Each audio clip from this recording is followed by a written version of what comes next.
Hello guys, പുതിയൊരു video. അപ്പോൾ ഇന്നത്തെ വീഡിയോ വെച്ചാൽ ഗൈസ് കുറച്ച് അപ്ഡേറ്റ് ഒക്കെ ആയിട്ടാണ്. അപ്പോൾ വീഡിയോ ഫുള്ളായിട്ട് തന്നെ വാച്ച് ചെയ്യാൻ ശ്രമിക്കുക. ഗൈസ്, ആദ്യത്തെ അപ്ഡേറ്റ് എന്ന് വെച്ചാൽ മാദി തലാലിനെ സ്വന്തമാക്കാൻ ഇപ്പോൾ മുംബൈ സിറ്റി മുമ്പോട്ട് വന്നിട്ടുണ്ടെന്നാണ് ഇപ്പോൾ റിപ്പോർട്ടുകൾ വരുന്നത്. മാദി തലാൽ പഞ്ചാബ് എഫ് സി കളിച്ചിട്ടുണ്ട്, ഈസ്റ്റ് ബംഗാളിൽ കളിച്ചിട്ടുണ്ട്. ഇപ്പോൾ ലാസ്റ്റായിട്ട് ജംഷഡ്പൂരിലാണ് കളിക്കുന്നത്.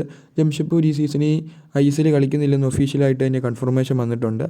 അതുകൊണ്ട് മാദി തലാലിനെ സ്വന്തമാക്കാൻ ഇപ്പം മുംബൈ സിറ്റി ഒരു ഓഫർ മുമ്പോട്ട് കൊടുത്തിട്ടുണ്ട്. മാദി തലാൽ ഒരു സൂപ്പർ പ്ലെയർ തന്നെയാണ്, നല്ലൊരു ക്രിയേറ്റീവ് പ്ലേ മേക്കർ തന്നെയാണ് മാദി തലാൽ. ആവശ്യ സമയത്ത് അസിസ്റ്റും ഗോളും അടിക്കാൻ പറ്റുന്ന ഒരു സൂപ്പർ താരം തന്നെയാണ് മാദി തലാൽ. കഴിഞ്ഞ സീസണിൽ ആദ്യമൊക്കെ കുറച്ച് പരിക്കായിരുന്നു, അത് കഴിഞ്ഞപ്പോൾ ലാസ്റ്റൊക്കെ മാച്ച് നന്നായിട്ട് തന്നെ കളിച്ചു. ഇപ്പം മാദി തലാലിനെ സ്വന്തമാക്കാൻ മുംബൈ സിറ്റി മുമ്പോട്ട് വന്നിട്ടുണ്ട്. അതൊക്കെ നമ്മുടെ കേരള ബ്ലാസ്റ്റേഴ്സ്. ഇതുവരെ ഒരു സൈനിങ്ങിൻ്റെ അപ്ഡേറ്റ് പോലും വന്നിട്ടില്ല. സെപ്റ്റംബറിൽ ഇറങ്ങുമ്പം ഒരു ഫോറിൻ പ്ലെയറിനെ വെച്ച് ഇറങ്ങാനാണെന്ന് തോന്നുന്നു. ഇതുവരെ ഒരു അപ്ഡേറ്റും വന്നിട്ടില്ല. ആകെയുള്ള ലൂണ ഇനി പോയി കഴിഞ്ഞാൽ ആരും കാണത്തില്ല.